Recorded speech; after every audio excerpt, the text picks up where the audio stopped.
Hello, my name is Łukasz. Today I would like to show you my project of knobs for Vinci Pro 1.0. You can find this project on Thingiverse. I will put a link below this video.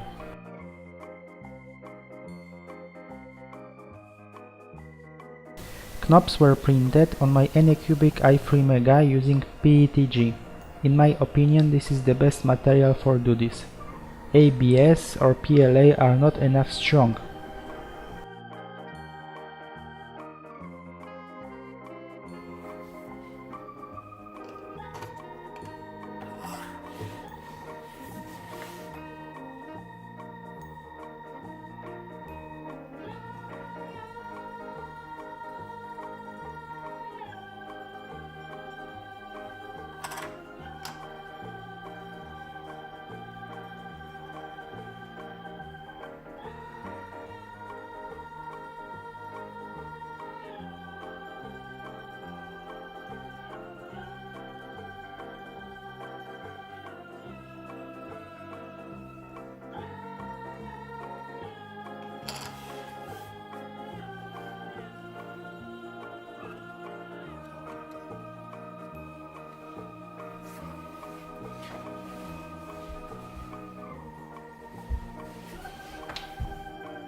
Leveling of bed will be much more easier for now.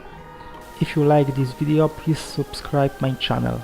It's very important for me. Thank you for watching and see you again. Bye bye.